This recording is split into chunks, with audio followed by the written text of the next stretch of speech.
말씀입니다. 누가복음 24장입니다. 13절부터 35절까지 말씀인데 너무 기니까는 좀 줄이겠습니다. 24장 13절부터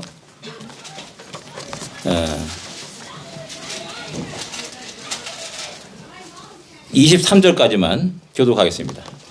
13절부터 23절까지만 교독하겠습니다. 제가 13절 읽겠습니다. 그날에 그들 중 둘이 예루살렘에서 20올이 되는 엠마오라 하는 마을로 가면서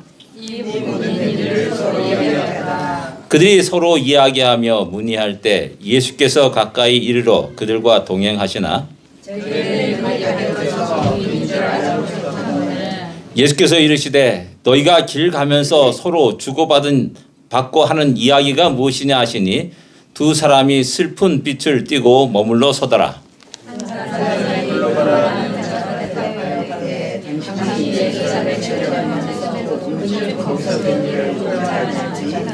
이르시되 무슨 일이냐 이르되 나사렛 예수의 일이니 그는 하나님과 모든 백성 앞에서 말과 일에 능한 선지자이거늘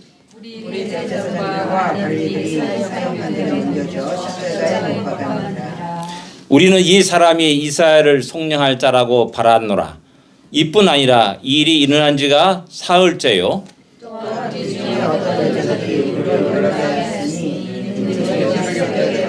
같이 읽겠습니다. 그의 시들은 보지 못하고 와서 그가 살아나셨다 하는 천사들의 나타남을 보았다 함이라. 아멘.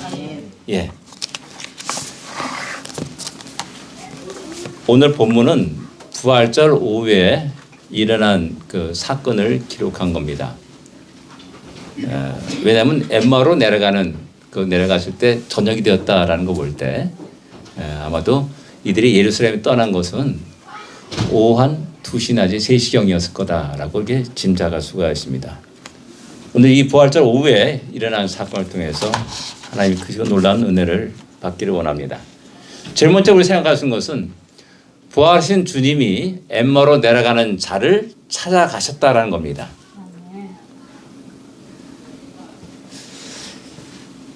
엠마오로 내려가는 자를 찾아가셨습니다. 엠마오로 내려가는 그 사람이 예수님을 찾은 것이 아니었습니다. 엠마오로 내려간 사람들이 예수님을 소망하며 기다린 것이 아니었습니다. 엠마오로 내려가는 그 사람들을 향해서 우리 주님이 다가가셨고 그들을 만나셨고 그들과 동행하셨음을 성경은 우리에게 이야기해 주고 있습니다. 성경은 언제나 하나님이 당신이 사랑하는 백성에게로 다가가신 사건을 이야기합니다. 하나님이 당신이 사랑하는 백성들을 만나시고 구원하신 사건들을 기록합니다. 그러니까 인간의 영웅호월, 영웅담, 공로가 드러난 책이 결코 아닙니다. 오직 하나님의 액션, 하나님의 행위, 하나님의 움직임, 하나님의 사랑이 적나라하게 기록된 책이 성경입니다. 오늘도 인간 두 사람은 슬픔 속에 엠마오로 자기 집으로 내려갑니다. 그런데 그들을 향하여서 우리 주님이 다가가셨고 그들을 만나시고 그들을 찾으셨다는 사실입니다. 우리는 잘 압니다. 아브라함이 하나님께 나가서 기도하고 찾은 것이 아니라 하나님이 갈대아 우르에서 우상 숭배의 나라에서 살아가는 그를 향하여 다가오셨고 너는 본토 친척 아비 집을 떠나라 라고 명령하십니다.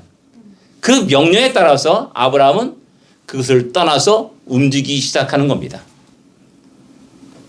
광야에서 양을 치는 모세에게 나타나서 하나님은 말씀합니다. 고통받는 이스라엘을 향하여 가서 그들을 구원할 것을 명령하십니다. 그 시작이 하나님이셨다는 사실을 성경 우리에게 이야기하고 있는 겁니다. 그래서 우리는 내 중심, 내 인간 중심의 그 모든 신앙생활을 내려놓아야 됩니다. 하나님이 얼마나 나를 사랑하시고 하나님이 얼마나 나에게 말씀하셨고 하나님이 끝없이 내 심령을 두들고 계시는지를 갖다가 한번 생각할 수 있는 자가 되어야 됩니다. 우리 신앙의 전환점이 무엇입니까? 내가 얼마나 하나님의 사랑을 받았는가 깨닫는 그 순간에 우리 신앙의 전환점이 됩니다. 내가 교회를 위해서 이렇게 열심히 했는데, 내가 이렇게 헌금을 많이 했는데, 내가 이만 헌신, 봉사, 충성을 다 했는데 라고 생각하는 그 순간에 우리는 타락하는 겁니다. 여기서도 주님은 엠마오로 내려간 두 사람을 향하여 다가갔고 그를 만나셨고 그들을 찾으셨다는 사실을 우리는 기억해야 됩니다. 하나님은 우리를 위해서 독생자를 이 땅에 보내셨습니다. 우리를 위해서 그 독생자를 십자가에 죽게 하셨습니다. 근데 이때 제자들과 또 엠마오로 내려가는 두 사람은 어땠느냐라는 겁니다. 우리가 잘 알다시피 다 도망갔습니다. 예수를 다 버리고 도망갔습니다. 자신의 살 길을 찾아 도망갔습니다. 베드로는 3번씩이나 저주하여 맹세하여 주님을 부인했다라고 성경은 기록합니다. 아마도 어떤 사람은 빌라도 앞에 소리지는 그 무리가 무서워가지고 어쩌면 침묵하였을 겁니다. 엠마오로 내려간 두 사람도 마음의 슬픔을 가지고 힘없이 암울한 미래를 생각하면서 내려가고 있었습니다. 힘 있는 발걸음이 아니었습니다. 즐겁고 기쁜 발걸음이 아니었습니다. 걱정과 근심 속에 그들은 자기 집 엠마오로 내려갔을 겁니다. 근데 중요한 것은 뭐냐면 그럼에도 불구하고 주님은 그들을 버리지 않았다는 겁니다. 주님은 그들을 포기하지 않으셨다는 겁니다. 다시 그들을 찾으셨고 그들을 만나셨고 그들에게 다가가셨다는 사실입니다. 잃은 양 한 마리를 찾아서 온 들판을 헤매면서 수고하는 목자의 심정으로 다가가신 겁니다. 한 드라카마를 잃어버린 한 여인의 그 심정으로 부지런히 열심히 찾아가시는 우리 주님의 모습을 우리에게 소개하고 있는 겁니다. 찬송가 290장 1절에 이렇게 노래합니다. 우리는 주님을 늘 배반하나 우리는 주님은 늘 거역합니다. 말씀을 거역합니다. 명령을 거역합니다. 그러나 그럼에도 불구하고 내 주는 여전히 날 사랑하신다라고 노래합니다. 이것이 하나님의 그 놀라운 사랑입니다. 이 부활절에 그 사랑을 우리는 느낄 수 있어야 됩니다. 여전히 나를 사랑하시는 하나님, 여전히 나를 위해서 기도하시는 주님, 여전히 나를 향하여서 소망을 버리지 않아 하시는 그 주님을 우리 만나야 됩니다. 주님은 오늘도 우리가 넘어지고 실패합니다. 걱정과 근심과 두려움 속에 살아가는 우리를 향하여서 다가오시고 다시 우리를 일으키십니다. 그리고 다시 내려놓았던 우리의 각자의 십자가를 짊어지도록 하십니다. 이 부활절에 우리는 다시 일어나야 됩니다. 우리 이 부활절에 우리는 다시 시작해야 됩니다. 우리의 심령을 다시 새롭게 일어나 힘차게 믿음의 발걸음을 내딛는 우리가 되어야 됩니다. 두 번째, 우리는 부활하신 주님이 그들과 동행하셨다라는 말입니다. 15절과 16절 보면 그들과 동행하시나 그들의 눈이 가리워져서 그인 줄 알아보지 못하거늘 이렇게 그 장면을 기록하고 있습니다. 중요한 말은 뭐냐면 주님이 함께 동행했지만 그들은 그 주님을 알지 못했다는 말입니다. 주님이 얼마나 동행하실까? 25니까, 오리니까는 우리로 보면 이제 10km 정도 되는 거리입니다. 10km 정도 되는 거리를 한다면은 우리 보통 이제 군대 갔다 온 사람은 대부분 짐작합니다. 군인들이 완전 무장을 하고 걷는 것이 1시간에 4km를 걷습니다. 건강한 사람들이 부지런히 걸으면은 한 4km 걷는 거리입니다. 그러면 약 2시간 반 정도 거리 되는 그런 거리입니다. 근데 이제 이야기하면서 걸었지 않습니까? 서로 이야기해도 앞만 보고 그러지 않았고 서로 안녕하세요 안녕하세요 이러면서 이야기하면서 얼굴 보면서 이야기하면서 걸었을 거라는 거죠. 그러면 이제 짧게는 최소한도 3시간, 좀 길게는 한 5시간 정도 동행하였을 거라는 사실입니다.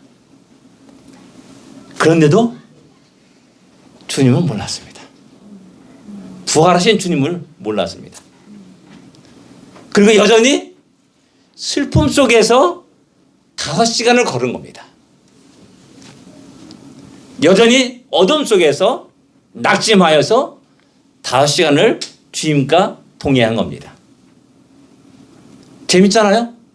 바로 옆에 부활하신 주님이 계신데도 여전히 어둠 속에, 걱정과 근심 속에, 슬픔 속에, 낙심 속에 그 5시간을 걸은 겁니다. 참으로 어리석은 일이다라고 우리는 생각합니다. 이런 어리석은 자가 어디 있는가? 빤히 옆에서 이야기하는 그분을 몰라보다니 라는 생각을 하게 됩니다. 그러나 이런 어리석음은 오늘날 현재 우리의 삶 속에서도 쉽게 찾아볼 수 있는 겁니다. 우리 주님은 이 세상을 떠나시면서 승천하시면서 세상 끝날까지 항상 우리와 함께 하겠다고 말씀하셨습니다. 그런데도 불구하고 우리는 여전히 걱정과 근심 속에 살아갑니다. 두려움에 떠나지 않습니다. 요한복음 16장 30절에 분명히 우리에게 말씀합니다. 세상에서 너희가 환난을 당하나 담대하라. 내가 세상을 이겼노라 라고 말씀하십니다. 그러나 여전히 우리는 담대함보다는 세상을 향한 두려움과 걱정과 근심 속에 살아갑니다. 그래서 세상에 굴복합니다. 또 더 나아가서는 비굴한 인생을 보여주기도 합니다. 왜 우리는 이렇게 나약한 모습 속에서 살아가야 되는 거냐는 겁니다.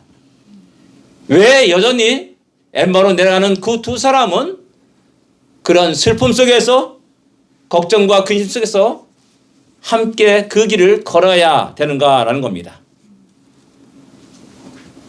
이 땅을 살아가는 믿음의 사람들에게, 하나님의 백성들에게, 하나님의 자녀들에게 무슨 문제가 있냐라는 것입니다. 제일 먼저 우리 생각하는 것은 무지에 대한 두려움과 걱정입니다.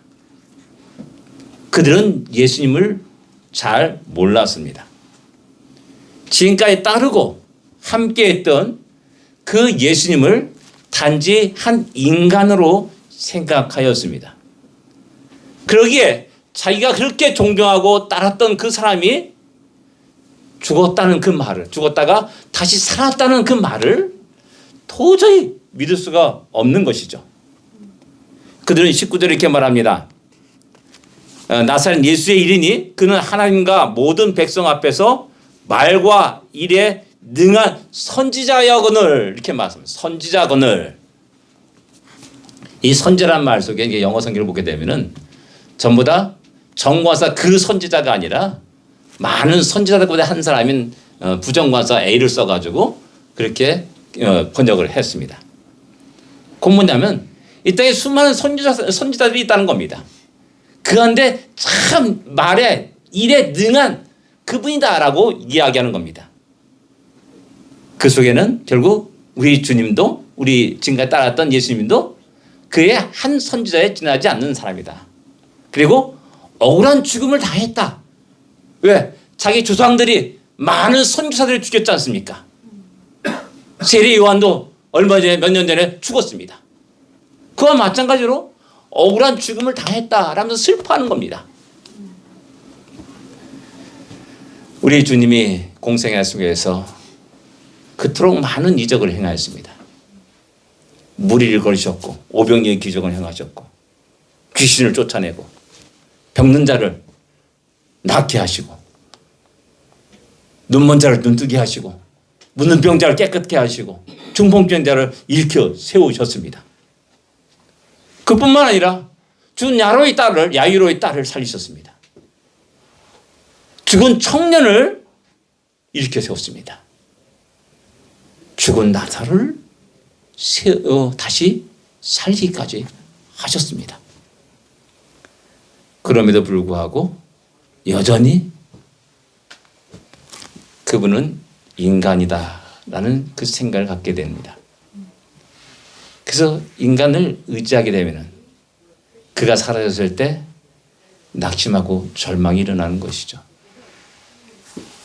재작년에 저희 가장 내 마음속에 사랑하고 존경하는 저희 동기 목사가 하늘나라로 갔습니다. 이게 저에게는 굉장히 큰 충격이었습니다. 그 이후로부터 제가 어떤 카톡, 우리 동기들의 카톡, 동문들 카톡들을 내가 글을 쓰지 않습니다. 예, 2년 가까이 제가 한 글자도 쓴 적이 없습니다. 저에게는 큰 아픔이었고 고통이었습니다. 근데 지난 고난 중간에 또 신학교 때 저와 같이 함께 기숙사 생활을 했던, 같은 방을 썼던 우리 또 강광렬이라는 목사님이 또 하늘나라를 떠났습니다.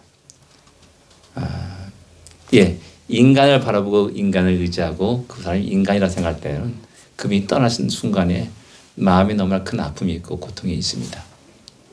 그런 고통과 아픔이 이들에게 있는 겁니다. 이들은 예수님을 몰랐습니다. 잘 몰랐습니다. 그 다음에 더디 믿기 때문이다라고 우리 주님은 말씀합니다. 25절에 보면 주님은 미련하고 선지자들이 말한 것을 마음에 더디 믿는 자들이요 라고 말씀합니다. 더디 믿는 자들이요. 더디 믿기 때문에 슬픔이 있고 고통이 있고 아픔이 있습니다. 이들이 얼마나 더디 믿냐 하면은 새벽에 무덤을 찾아갔던 그 여인들이 돌아와서 예수님이 부활하셨어 라고 전했습니다. 그럴 때 24장 11절에 보면은 사도들은 그들의 말이 허탄한 듯이 들려 믿지 아니하니라 라고 말씀합니다. 누가복음은 허탄한 말로 여자들이 말을 갖다가 이 미친 말, 이게 허탄한 말이다 라고 여기면서 믿지 않았다는 겁니다. 사도들이 그랬습니다.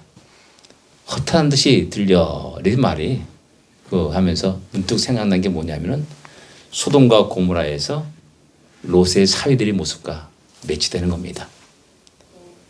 롯은 사위들을 찾아가가지고 야, 하나님이 이 성을 멸할 거야. 우리 같이 나가자 라고 말했을 때 롯의 사위들 말하기를 농담으로 여겼다라고 창세기 19장 14절은 기록하고 있습니다. 농담으로 여겼다라. 허탄한 듯이 들렸다 말하는 건 뭐가 다릅니까? 우리가 그렇게 믿고 있는 것은 아닌가. 그리고 그들이 믿음대로 그들은 소돔과 고모라의 멸망과 함께 같이 멸망을 당하였습니다. 더디 믿을수록 마음의 근심과 걱정은 계속됩니다. 언제까지 계속됩니까? 확실히 믿을 때까지 계속됩니다. 확실히 믿을 때까지 의심과 근심과 걱정은 사라지지 않습니다. 그럼 뭐냐면은 우리가 미적미적거릴수록 그 고통은 가중되고 연장된다는 사실입니다. 그건 뭐냐면 우리가 믿는다는 것은 우리의 모든 의심과 걱정과 근심을 몰아내는 하나의 전환점이 되는 것입니다. 아가서 2장에 솔로몬은 술람이 여인에게 일어나 함께 가자라고 말을 합니다. 그래서 이어서 말합니다.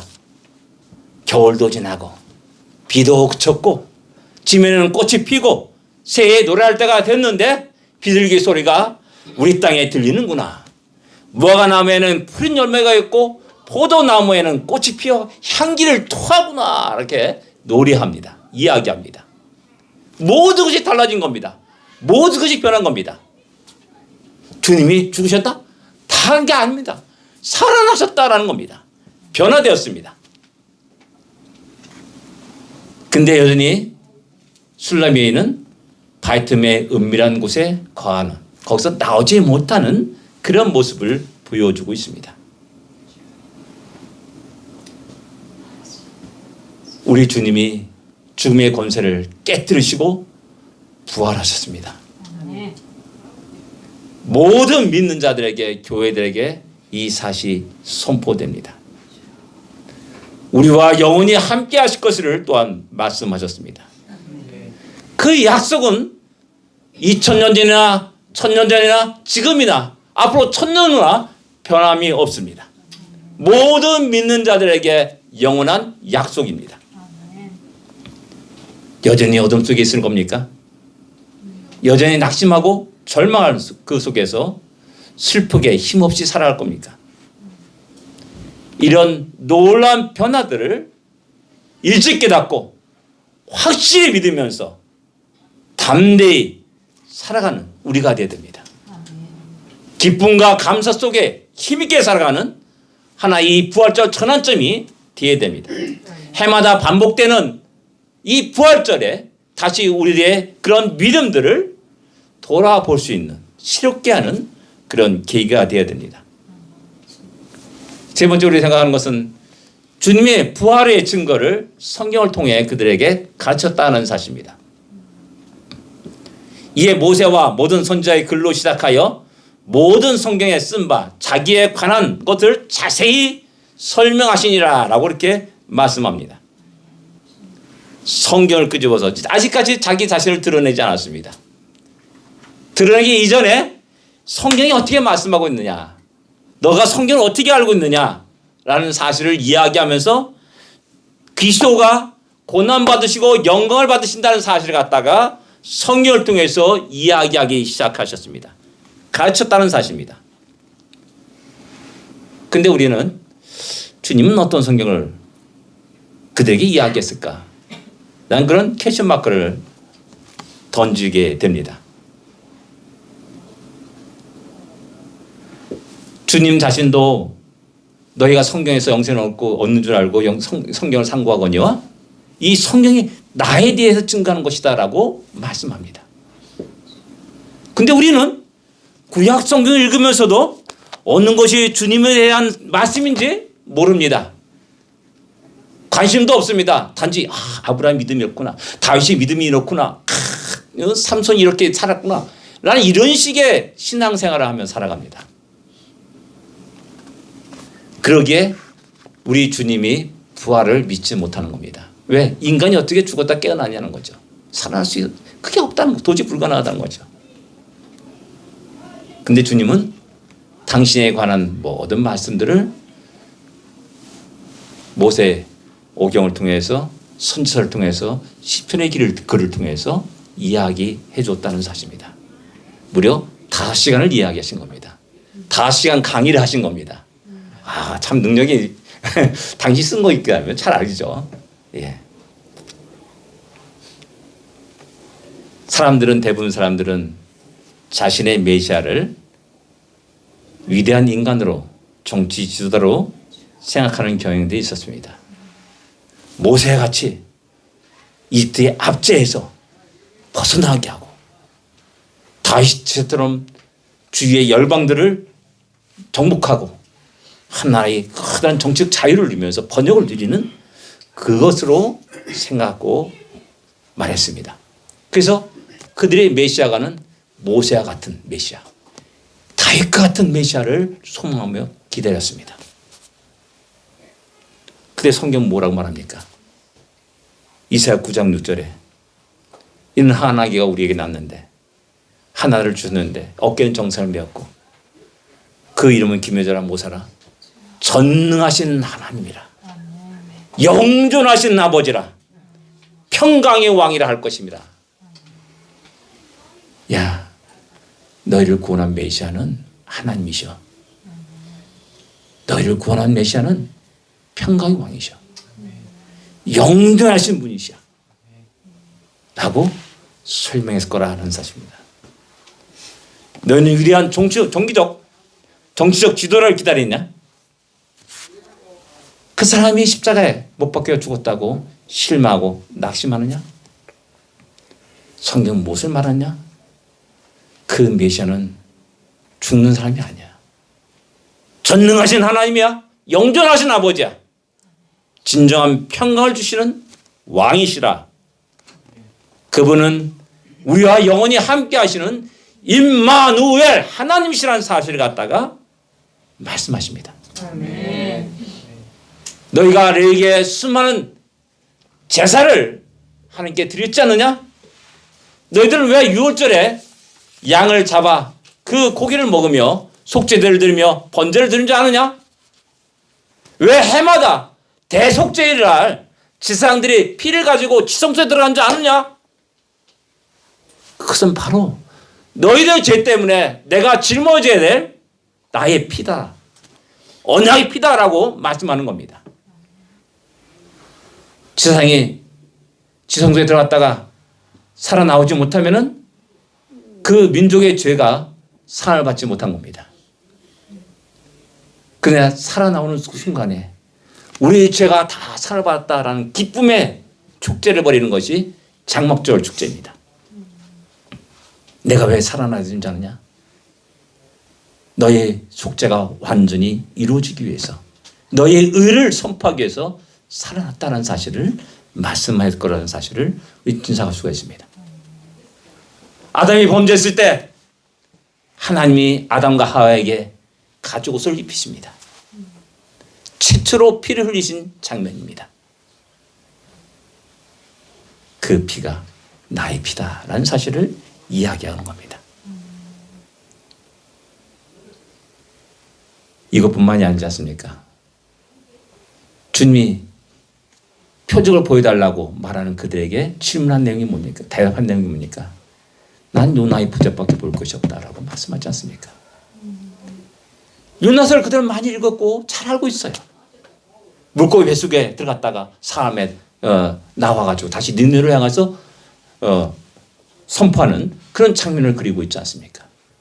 그와 마찬가지로 내가 죽음했다가 다시 살아난다는 사실을 갖다가 우리 주님은 그들에게 5시간 동행하면서 이야기했을 거라는 사실입니다.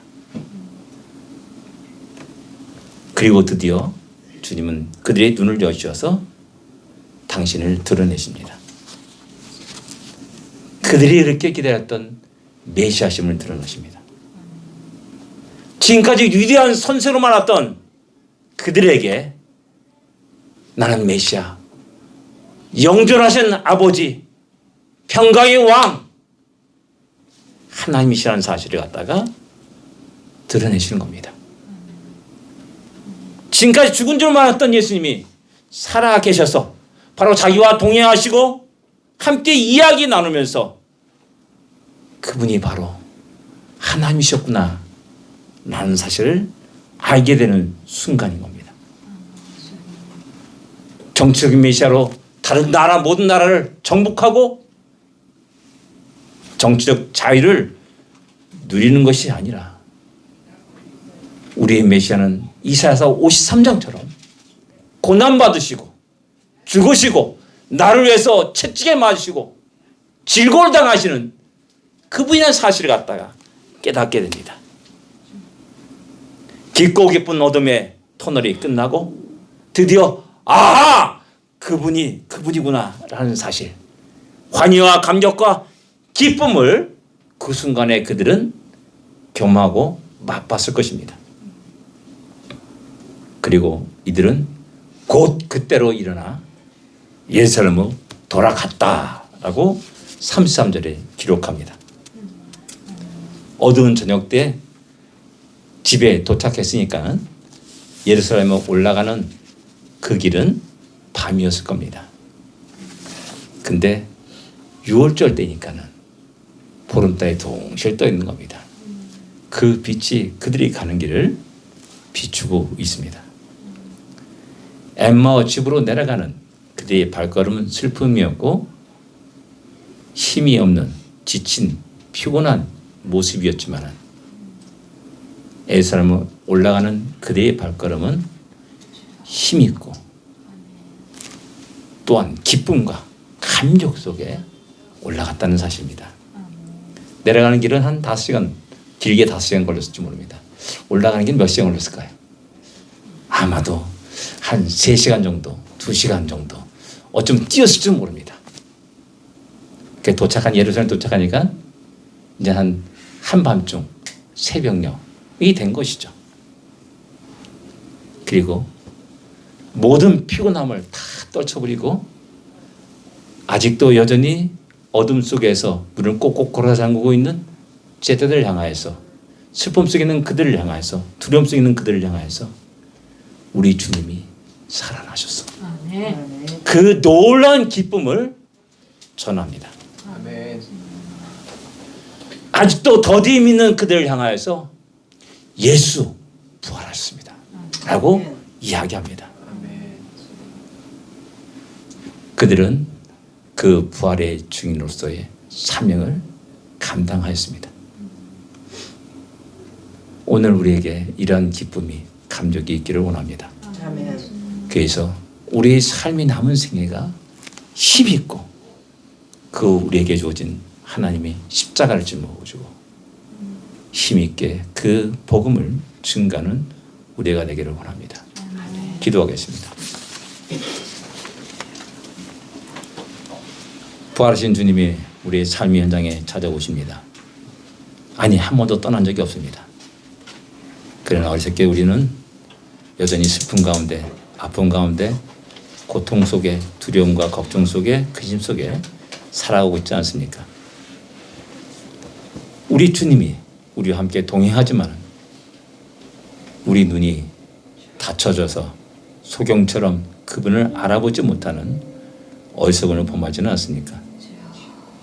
이 시간 우리가 하나님 우리의 눈을 열어주십소서.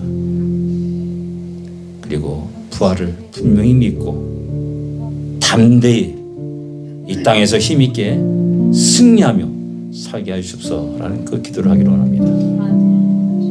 그리고 우리 삶 속에 나의 그런 기쁨과 즐거움이 환희와 감격이 일어났듯이 여전히 아직도 믿지 아니하고 걱정과 근심 속에 살아가는 그들을 향하여서 우리 주님의 부활을 증거하는 우리가 되기를 위해서 기도하기를 원합니다. 기도하겠습니다.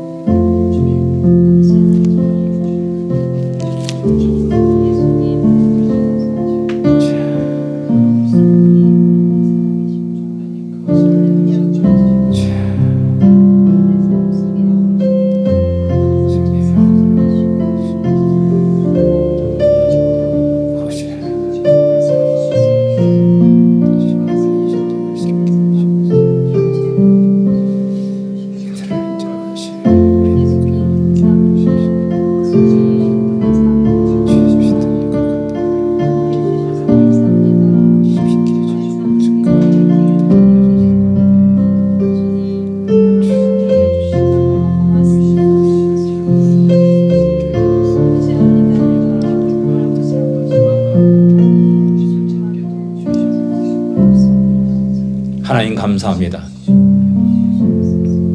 여전히 우리는 이 땅에서 두려움 속에 살아왔습니다. 여전히 우리는 걱정과 근심 속에 삶을 살아가고 있었습니다. 주님이 우리를 떠난 적이 한 번도 없을 텐데 우리는 여전히 주님이 없는 것처럼, 주님 멀리 계시는 것처럼 살아가면서 늘 걱정과 근심 속에 살았음을 고백합니다.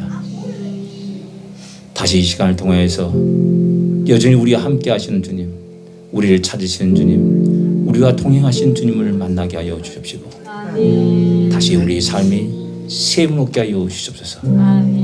우리 황폐된 우리의 심령들이 새로워지게 하여 주십시고 다시 일어나 우리 십자가를 짊어지고 주님을 따르는 주의 백성들이 되게 하여 주시옵소서.